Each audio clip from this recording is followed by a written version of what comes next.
ஆதியாகமம் அதிகாரம் 21. கர்த்தர் தாம் சொல்லி இருந்தபடி சாராள் பேரில் கடாட்சமானார்.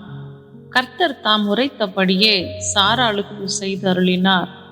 ஆபிரகாம் முதிர் வயதாயிருக்கையில் சாராள் கர்ப்பவதியாகி தேவன் குறித்திருந்த காலத்திலே அவனுக்கு ஒரு குமாரனை பெற்றாள். அப்பொழுது ஆபிரகாம் தனக்கு சாராள் பெற்ற குமாரனுக்கு ஈசாக்கு என்று பெயரிட்டான். தன் குமாரனாகிய ஈசாக்கு பிறந்த 8ஆம் நாளிலே ஆபிரகாம் தனக்கு தேவன் கட்டளையிட்டிருந்தபடி அவனுக்கு விருத்த சேதனம் பண்ணினான். தன் குமாரனாகிய ஈசாக்கு பிறந்த போது ஆபிரகாம் 100 வயதாயிருந்தான். அப்பொழுது சாராள், தேவன் என்னை நகைக்க பண்ணினார், இதை கேட்கிற யாவரும் என்னோடு கூட நகைப்பார்கள். சாராள் பிள்ளைகளுக்கு பால் கொடுப்பாள் என்று ஆபிரகாமுக்கு எவன் சொல்லுவான்? அவருடைய முதிர் வயதிலே அவருக்கு ஒரு குமாரனை பெற்றேனே என்றாள். பிள்ளை வளர்ந்து பால் மறந்தது. ஈசாக்கு பால் மறந்த நாளிலே ஆபிரகாம் பெரிய விருந்து பண்ணினான்.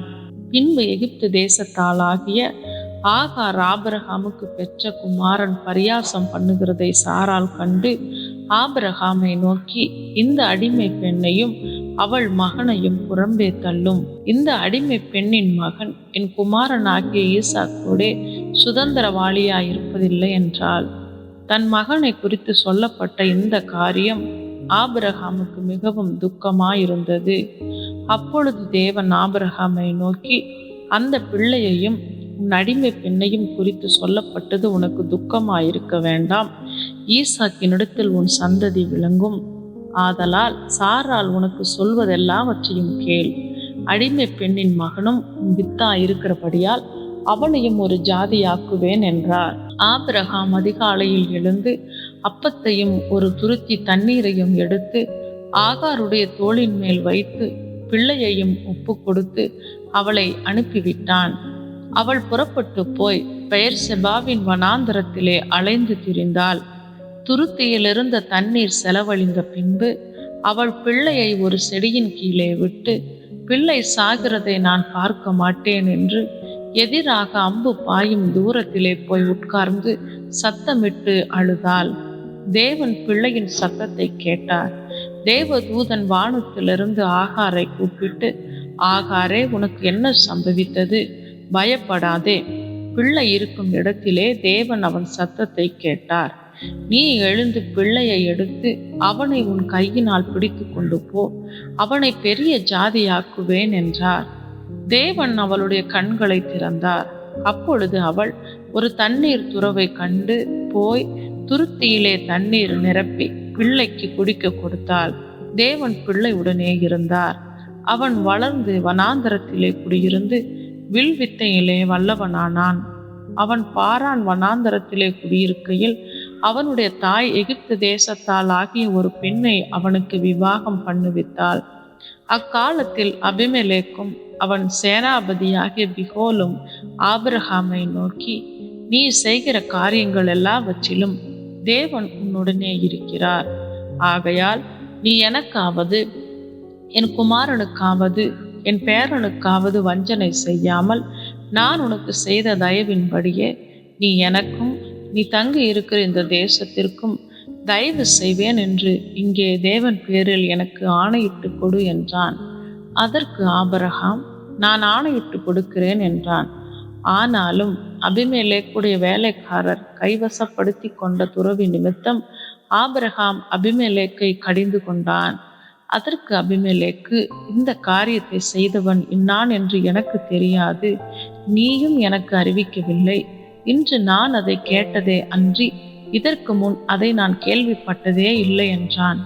அப்பொழுது ஆபிரகாம் ஆடு மாடுகளை கொண்டு வந்து அபிமெலேக்குக்கு கொடுத்தான். அவர்கள் இருவரும் உடன்படிக்கை பண்ணி கொண்டார்கள். ஆபிரகாம் 7 பெண்ணாட்டு குட்டிகளை தனியே நிறுத்தினான். அப்பொழுது அபிமெலேக்கு ஆபிரகாமை நோக்கி, நீ தனியே நிறுத்தின இந்த 7 பெண்ணாட்டு குட்டிகள் என்னத்திற்கு என்று கேட்டான். அதற்கு அவன், நான் இந்த துறவு தோன்றினதை குறித்து நீர் சாட்சியாக இந்த 7 பெண்ணாட்டு குட்டிகளை என் கையில் வாங்கி கொள்ள வேண்டும் என்றான். அவர்கள் இருவரும் அவ்விடத்தில் ஆணையிட்டு கொண்டபடியால் அந்த இடம் பெயர்செபா எனப்பட்டது. அவர்கள் பெயர் செபாவிலே உடன்படிக்கை பண்ணி கொண்ட பின் அபிமெலேக்குக்கும் அவன் சேனாபதியாகிய பிகோலும் எழுந்து பெலிஸ்தருடைய தேசத்திற்கு திரும்பி போனார்கள். ஆபிரகாம் பெயர் செபாவிலே ஒரு தோப்பை உண்டாக்கி சதா காலமும் உள்ள தேவனாகிய கர்த்தருடைய நாமத்தை அவ்விடத்தில் தொழுது கொண்டான்.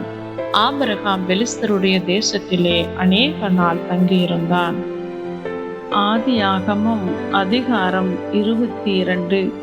இந்த காரியங்கள் நடந்த பின்பு தேவன் ஆபிரகாமை சோதித்தார். எப்படியெனில் அவர் அவனை நோக்கி ஆபிரகாமே என்றார். அவன் இதோ அடியேன் என்றான். அப்பொழுது அவர் உன் புத்திரனும் உன் ஏகசுதனும் உன் நேச குமாரனுமாகிய ஈசாக்கை நீ இப்பொழுது அழைத்து கொண்டு மோரியா தேசத்துக்கு போய் அங்கே நான் உனக்கு குறிக்கும் மலைகள் ஒன்றின் மேல் அவனை தகன பலியாக பலியிடு என்றார். ஆபிரகாம் அதிகாலையில் எழுந்து தன் கழுதையின் மேல் சேணம் கட்டி தன் வேலைக்காரர்கள் 2 பேரையும் தன் குமாரன் ஈசாக்கையும் கூட்டிக் கொண்டு தகன பலிக்கு கட்டைகளையும் பிளந்து கொண்டு தேவன் தனக்கு குறித்த இடத்திற்கு புறப்பட்டு போனான். 3ஆம் நாளில் ஆபிரகாம் தன் கண்களை ஏறெடுத்து பார்த்து தூரத்திலே அந்த இடத்தை கண்டான். அப்பொழுது ஆபிரகாம் தன் வேலைக்காரரை நோக்கி, நீங்கள் கழுதையை நிறுத்தி இங்கே காத்திருங்கள், நானும் பிள்ளையாண்டானும் அவ்விடம் மட்டும் போய் தொழுது கொண்டு உங்களிடத்துக்கு திரும்பி வருவோம் என்றான். ஆபிரகாம் தகன பலிக்கு கட்டைகளை எடுத்து தன் குமாரனாகிய ஈசாக்கின் மேல் வைத்து தன் கையிலே நெருப்பையும் கத்தியையும் எடுத்து கொண்டான். இருவரும் கூடி போனார்கள். அப்பொழுது ஈசாக்கு தன் தகப்பனாகிய ஆபிரகாமை நோக்கி, என் தகப்பனே என்றான். அதற்கு அவன், என் மகனே, இதோ இருக்கிறேன் என்றான். அப்பொழுது அவன், இதோ நெருப்பு கட்டையும் இருக்கிறது, தகன பலிக்கு ஆட்டுக்குட்டி எங்கே என்றான். அதற்கு ஆபிரகாம், என் மகனே, தேவன் நமக்கு தகன பலிக்கான ஆட்டுக்குட்டியை பார்த்து கொள்வார் என்றான். அப்புறம் இருவரும் கூடி போய் தேவன் அவனுக்கு சொல்லி இருந்த இடத்துக்கு வந்தார்கள். அங்கே ஆபிரகாம் ஒரு பலிபீடத்தை உண்டாக்கி கட்டைகளை அடுக்கி தன் குமாரனாகிய ஈசாக்கை கட்டி அந்த பலிபீடத்தில் அடுக்கிய கட்டைகளின் மேல் அவனை கிடத்தினான். பின்பு ஆபிரகாம் தன் குமாரனை வெட்டும்படிக்கு தன் கையை நீட்டி கத்தியை எடுத்தான். அப்பொழுது கர்த்தருடைய தூதனானவர் வானத்திலிருந்து ஆபிரகாமே, ஆபிரகாமே என்று கூப்பிட்டார். அவன் இதோ அடியேன் என்றான். அப்பொழுது அவர், பிள்ளையாண்டான் மேல் உன் கையை போடாதே, அவனுக்கு ஒன்றும் செய்யாதே. நீ அவனை உன் புத்திரன் என்றும் உன் ஏகசுதன் என்றும் பாராமல் எனக்காக ஒப்பு கொடுத்தபடியினால் நீ தேவனுக்கு பயப்படுகிறவன் என்று இப்பொழுது அறிந்திருக்கிறேன் என்றார். ஆபிரகாம் தன் கண்களை ஏறெடுத்து பார்க்கும்போது இதோ பின்னாக புதரிலே தன் கொம்புகள் சிக்கிக் கொண்டிருந்த ஒரு ஆட்டுக்கடாவை கண்டான். அப்பொழுது ஆபிரகாம் போய் கடாவை பிடித்து அதை தன் குமாரனுக்கு பதிலாக தகன பலியிட்டான். ஆபிரகாம் அந்த இடத்துக்கு யெகோவா ஈரே என்று பெயரிட்டான். அதனாலே கர்த்தருடைய பர்வதத்திலே பார்த்து கொள்ளப்படும் என்று இந்நாள் வரைக்கும் சொல்லப்பட்டு வருகிறது. கர்த்தருடைய தூதனானவர் 2ஆம் தரம் வானத்திலிருந்து ஆபிரகாமை கூப்பிட்டு, நீ உன் புத்திரன் என்றும் உன் ஏகசுதன் என்றும் பாராமல் அவனை ஒப்பு கொடுத்து இந்த காரியத்தை செய்தபடியால் நான் உன்னை ஆசிர்வதிக்கவே ஆசிர்வதித்து உன் சந்ததியை வானத்து நட்சத்திரங்களைப் போலவும் கடற்கரை மணலைப் போலவும் பெருகவே பெருக பண்ணுவேன் என்றும் உன் சந்ததியார் தங்கள் சத்துருக்களின் வாசல்களை சுதந்திரித்துக் கொள்வார்கள் என்றும் நீ என் சொல்லுக்கு கீழ்ப்படிந்தபடியினால் உன் சந்ததிக்குள் பூமியில் உள்ள சகல ஜாதிகளும் ஆசிர்வதிக்கப்படும் என்றும் என் பேரில் ஆணையிட்டேன் என்று கர்த்தர் சொல்லுகிறார் என்றார். ஆபிரகாம் தன் வேலைக்காரரிடத்துக்கு திரும்பி வந்தான். அவர்கள் எழுந்து புறப்பட்டு ஏகமாய் பெயர் செபாவுக்கு போனார்கள். ஆபிரகாம் பெயர் செபாவிலே குடியிருந்தான். இந்த காரியங்கள் நடந்த பின்பு ஒருவன் ஆபிரகாமிடத்தில் வந்து, மில்காலும் உன் சகோதரனாகிய நாகோருக்கு பிள்ளைகளை பெற்றாள். அவர்கள் யாரென்றால், முதற் பேரான ஊத்ஸ், அவன் தம்பியாகிய பூஸ், ஆராமுக்கு தகப்பனாகிய கேமுவேல், கேசேத், ஆசோ, பில்தாஸ், இத்லாப், பெத்துவேல் என்பவர்கள். பெத்துவேல் ரெபேக்காளை பெற்றான் என்று அறிவித்தான். அந்த 8 பேரை மில்கால் ஆபிரகாமுடைய சகோதரனாகிய நாகோருக்கு பெற்றாள். ரேயுமாள் என்று பெயர் கொண்ட அவனுடைய மறுமனையாட்டியும் தேபா, காகாம், தாகாஸ், மாகா என்பவர்களை பெற்றாள். ஆதியாகமம் அதிகாரம் 23. சாராள் 127 வருஷம் உயிரோடு இருந்தாள். இவ்வளவே சாராளுடைய வயது. கானான் தேசத்தில் உள்ள எபிரோன் என்னும் கீரியாத் அர்பாவிலே சாராள் மரித்தாள். அப்பொழுது ஆபிரகாம் வந்து சாராளுக்காக புலம்பி அழுதான். பின்பு ஆபிரகாம் பிரேதம் இருந்த இடத்திலிருந்து எழுந்து போய் ஏத்தின் புத்திரரோடே பேசி, நான் உங்களிடத்தில் அந்நியனும் பரதேசியுமாயிருக்கிறேன். என்னிடத்தில் இருக்கிற இந்த பிரேதம் என் கண்முன் இராதபடிக்கு நான் அதை அடக்கம் பண்ணுவதற்கு உங்களிடத்தில் எனக்கு சொந்தமாக ஒரு கல்லறை பூமியை தர வேண்டும் என்றான். அதற்கு ஏத்தின் புத்திரர் ஆபிரகாமுக்கு பிரதி உத்தரமாக, எங்கள் ஆண்டவனே, நாங்கள் சொல்லுகிறதை கேளும். எங்களுக்குள்ளே நீர் மகா பிரபு.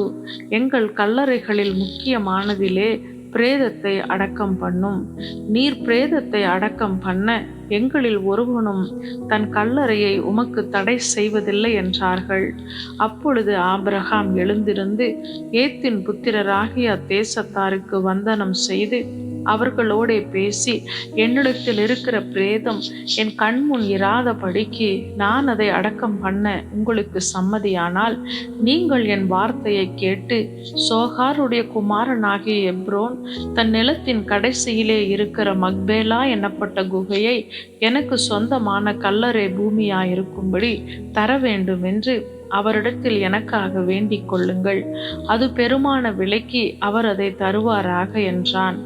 எப்ரோன் ஏத்தின் புத்திரர் நடுவிலே உட்கார்ந்திருந்தான்.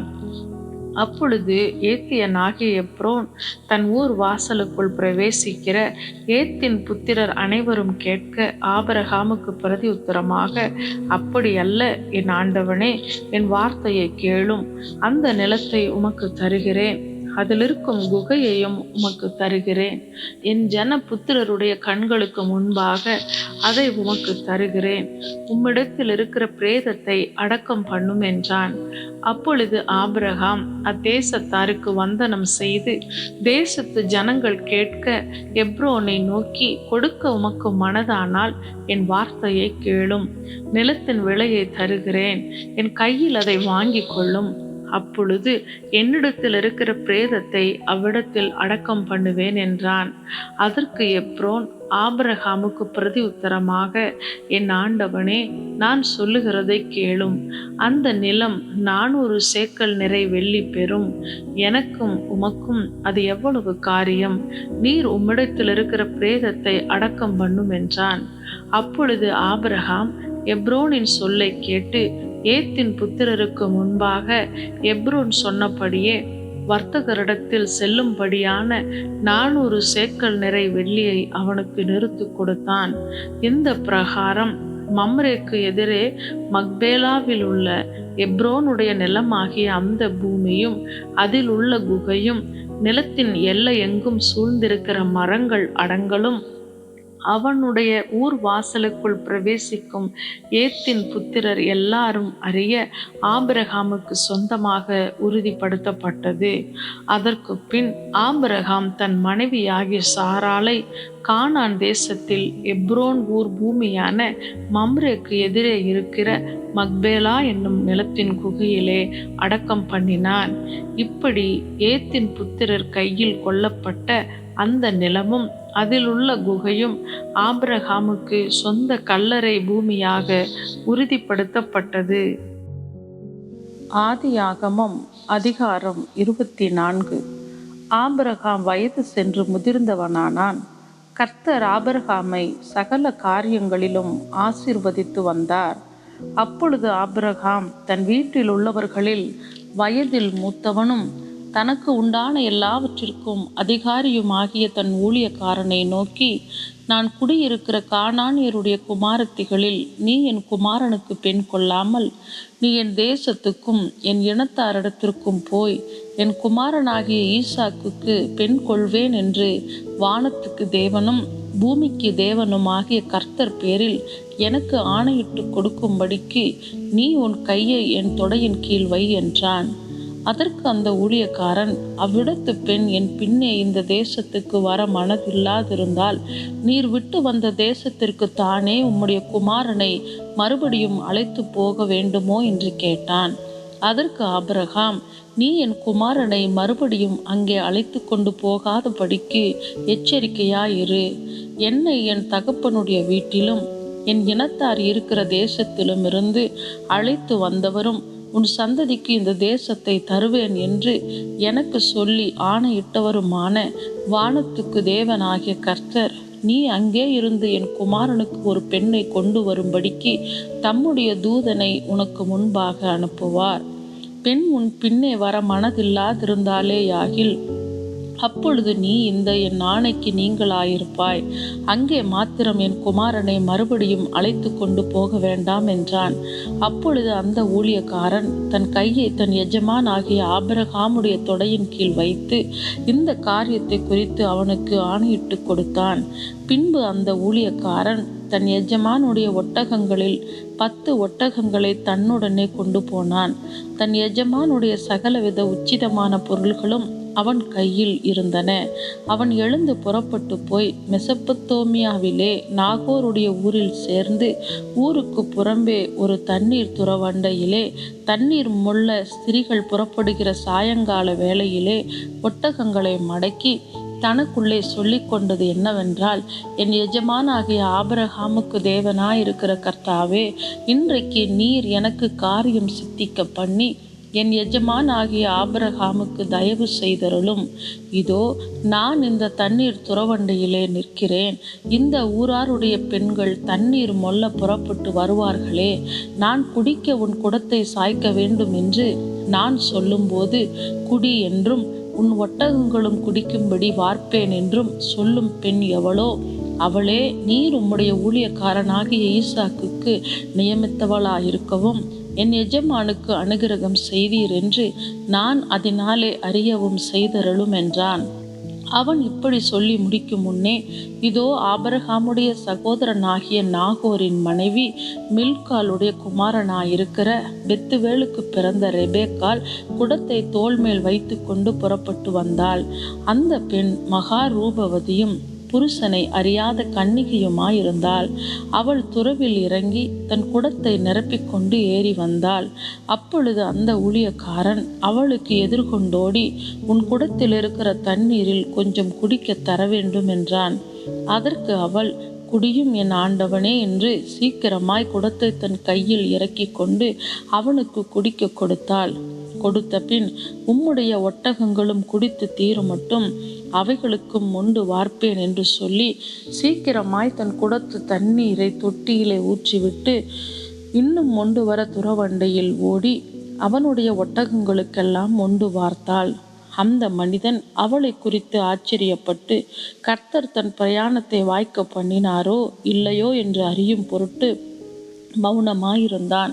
ஒட்டகங்கள் குடித்து தீர்ந்த பின் அந்த மனிதன் 1/2 சேக்கல் எடையுள்ள பொற்காதனியையும் அவள் கைகளுக்கு 10 சேக்கல் எடை பொன்னுள்ள 2 கடகங்களையும் எடுத்து கொடுத்து, நீ யாருடைய மகள்?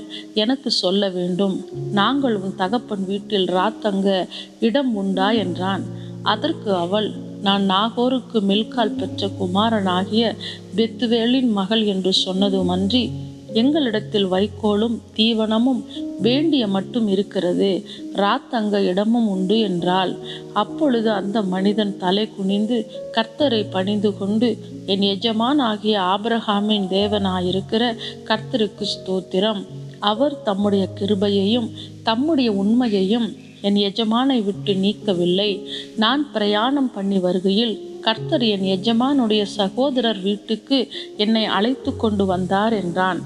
அந்த பெண் ஓடி இந்த காரியங்களை தன் தாயின் வீட்டில் உள்ளவர்களுக்கு அறிவித்தாள். ரெபேக்காளுக்கு ஒரு சகோதரன் இருந்தான். அவனுக்கு லாபான் என்று பேர். அந்த லாபான் வெளியே துறவண்டையில் இருந்த அந்த மனிதனிடத்துக்கு ஓடினான். அவன் தன் சகோதரி தரித்திருந்த அந்த காதணியையும் அவள் கைகளில் போட்டிருந்த கடகங்களையும் பார்த்து, இன்னபடி அந்த மனிதன் என்னோடே பேசினான் என்று தன் சகோதரி ரெபேக்காள் சொன்ன வார்த்தைகளை கேட்ட மாத்திரத்தில் அந்த மனிதனிடத்தில் வந்தான். அவன் துறவு அருகே ஒட்டகங்கள் அண்டையில் நின்று கொண்டிருந்தான்.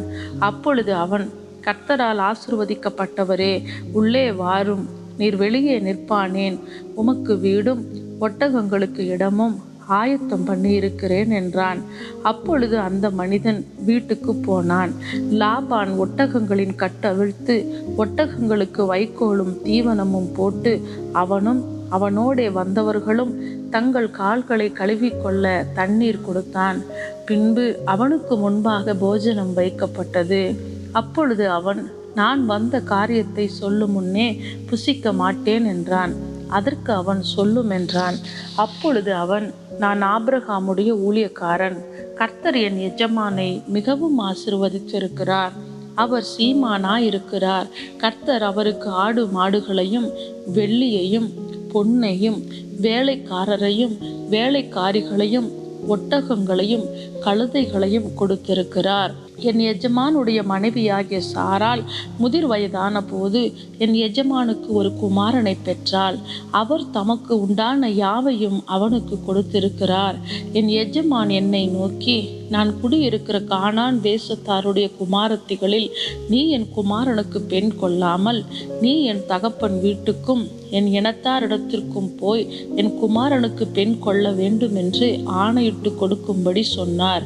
அப்பொழுது நான் என் எஜமானை நோக்கி, ஒருவேளை அந்த பெண் என் பின்னே வராதே போனாலோ என்று கேட்டதற்கு அவர், நான் வழிபடும் கர்த்தர் உன்னோடு தம்முடைய தூதனை அனுப்பி உன் பிரயாணத்தை வாய்க்க பண்ணுவார். என் இனத்தாரிடத்திலும் என் தகப்பன் வீட்டிலும் நீ என் குமாரனுக்கு பெண் கொள்வாய். நீ என் இனத்தாரிடத்திற்கு போனால் என் ஆணைக்கு நீங்களாயிருப்பாய். அவர்கள் உனக்கு பெண் கொடாமல் போனாலும் நீ என் ஆணைக்கு நீங்களாயிருப்பாய் என்றார். அப்படியே நான் இன்று துறவண்டையிலே வந்து, என் எஜமான் ஆகிய ஆபிரகாமின் தேவனாகிய கர்த்தரே, என் பிரயாணத்தை நீர் இப்பொழுது வாய்க்க பண்ணுவீரானால், இதோ நான் தண்ணீர் துறவண்டையிலே நிற்கிறேன். தண்ணீர் மொள்ள வரப்போகிற கன்னிகையை நான் நோக்கி, உன் குடத்தில் இருக்கிற தண்ணீரில் கொஞ்சம் எனக்கு குடிக்க தர வேண்டும் என்று கேட்கும்போது, நீ குடி என்றும் உன் ஒட்டகங்களுக்கும் மொண்டு வார்ப்பேன் என்றும் சொல்லும் பெண்ணே, கர்த்தர் என் எஜமானுடைய குமாரனுக்கு நியமித்த ஸ்திரீயாக வேண்டும் என்றேன். நான் இதை என் இருதயத்தில் சொல்லி முடிக்கும் முன்னே, இதோ ரெபேக்காள் தன் குடத்தை தோள் மேல் வைத்து கொண்டு புறப்பட்டு வந்து துறவில் இறங்கி போய் தண்ணீர் மொண்டாள். அப்பொழுது நான், எனக்கு குடிக்க தர வேண்டும் என்றேன். அவள் சீக்கிரமாய் தன் தோள் மேல் இருந்த குடத்தை இறக்கி, குடியும், உம்முடைய ஒட்டகங்களுக்கும் வார்ப்பேன் என்றாள். நான் குடித்தேன், ஒட்டகங்களுக்கும் வார்த்தாள். அப்பொழுது, நீ யாருடைய மகள் என்று அவளை கேட்டேன். அதற்கு அவள், நான் மில்காள் நாகோருக்கு பெற்ற குமாரனாகிய பெத்துவேலின் மகள் என்றாள். அப்பொழுது அவளுக்கு காதணியையும் அவள் கைகளிலே கடகங்களையும் போட்டு தலை குனிந்து கர்த்தரை பணிந்து கொண்டு, நான் என் எஜமானுடைய சகோதரன் குமாரத்தியை அவர் குமாரனுக்கு கொல்ல என்னை நேர்வழியாய் நடத்தி வந்த என் எஜமான் ஆகிய ஆபிரகாமின் தேவனாயிருக்கிற கர்த்தரை ஸ்தோத்தரித்தேன். இப்பொழுதும் நீங்களும் என் எஜமானுக்கு தயையும் உண்மையையும் உடையவர்களாய் நடக்க மனதுள்ளவர்களானால் எனக்கு சொல்லுங்கள், இல்லை என்றால் அதையும் எனக்கு சொல்லுங்கள். அப்பொழுது நான் வலதுபுறத்தை ஆகிலும் இடதுபுறத்தை ஆகிலும் நோக்கி போவேன் என்றான். அப்பொழுது லாபானும் பெத்துவேலும் பிரதி உத்தரமாக, இந்த காரியம் கர்த்தரால் வந்தது. உமக்கு நாங்கள் நலம் போலம் ஒன்றும் சொல்லக்கூடாது. இதோ ரெபேக்காள் உமக்கு முன்பாக இருக்கிறாள். கர்த்தர் சொன்னபடியே அவள் உமது எஜமானுடைய குமாரனுக்கு மனைவியாகும்படிக்கு அவளை அழைத்து கொண்டு போம் என்றார்கள். ஆபிரகாமின் ஊழியக்காரன் அவர்கள் வார்த்தைகளை கேட்டபோது தரை மட்டும் குனிந்து கர்த்தரை பணிந்து கொண்டான். பின்பு அந்த ஊழியக்காரன் வெள்ளி உடைமைகளையும் பொன் உடைமைகளையும் வஸ்திரங்களையும் எடுத்து ரெபேக்காளுக்கு கொடுத்ததுமன்றி அவனுடைய சகோதரனுக்கும் தாய்க்கும் சில உச்சிதங்களையும் கொடுத்தான். பின்பு அவனும் அவனோடு இருந்த மனிதரும் புசித்து குடித்து தங்கினார்கள். காலையிலே எழுந்திருந்து அவன், என் எஜமானிடத்துக்கு என்னை அனுப்பிவிடுங்கள் என்றான். அப்பொழுது அவள் சகோதரனும் அவள் தாயும், 10 நாள் ஆகிலும் பெண் எங்களோடு இருக்கட்டும், பிற்பாடு போகலாம் என்றார்கள். அதற்கு அவன், கர்த்தர் என் பிரயாணத்தை வாய்க்க பண்ணியிருக்க நீங்கள் எனக்கு தடை செய்யாதிருங்கள். நான் என் எஜமானிடத்துக்கு போக என்னை அனுப்பிவிட வேண்டும் என்றான். அப்பொழுது அவர்கள் பெண்ணை அழைத்து அவள் வாய்ப்பிறப்பை கேட்போம் என்று சொல்லி ரெபெக்காளை அழைத்து, நீ இந்த மனிதனோடே கூட போகிறாயா என்று கேட்டார்கள். அவள் போகிறேன் என்றாள். அப்படியே அவர்கள் தங்கள் சகோதரியாகிய ரெபெக்காளையும் அவள் தாதியையும் ஆபிரகாமின் ஊழியக்காரனையும் அவன் மனிதரையும் அனுப்பிவித்து ரெபெக்காளை வாழ்த்தி, எங்கள் சகோதரியே, நீ கோடா கோடியாய் பெருகுவாயாக, உன் சந்ததியார் தங்கள் பகைஞருடைய வாசல்களை சுதந்தரித்துக் கொள்வார்களாக என்று ஆசீர்வதித்தார்கள். அப்பொழுது ரெபெக்காளும் அவள் வேலைக்காரிகளும் எழுந்து ஒட்டகங்கள் மேல் ஏறி அந்த மனிதனோடே கூட போனார்கள். ஊழியக்காரன் ரெபெக்காளை அழைத்து கொண்டு போனான். ஈசாக்கு தென் தேசத்தில் குடியிருந்தான். அப்பொழுது அவன் லகாய் ரோயி எனப்பட்ட துறவின் வழியாய் புறப்பட்டு வந்தான். ஈசாக்கு சாயங்கால வேளையிலே தியானம் பண்ண வெளியிலே போயிருந்து தன் கண்களை ஏறெடுத்து பார்த்தபோது ஒட்டகங்கள் வர கண்டான். ரெபெக்காலும் தன் கண்களை ஏறெடுத்து ஈசாக்கை கண்டபோது ஊழியக்காரனை நோக்கி, அங்கே வெளியிலே நமக்கு எதிராக நடந்து வருகிற அந்த மனிதன் யார் என்று கேட்டாள். அவர்தான் என் எஜமான் என்று ஊழியக்காரன் சொன்னான். அப்பொழுது அவள் ஒட்டகத்தை விட்டிறங்கி முக்காடிட்டு கொண்டாள். ஊழியக்காரன் தான் செய்த சகல காரியங்களையும் ஈசாக்குக்கு விவரித்து சொன்னான். அப்பொழுது ஈசாக்கு ரெபெக்காளை தன் தாய் சாராளுடைய கூடாரத்துக்கு அழைத்து கொண்டு போய் அவளை தனக்கு மனைவியாக்கி கொண்டு அவளை நேசித்தான். ஈசாக்கு தன் தாய்க்காக கொண்டிருந்த துக்கம் நீங்கி ஆறுதல் அடைந்தான்.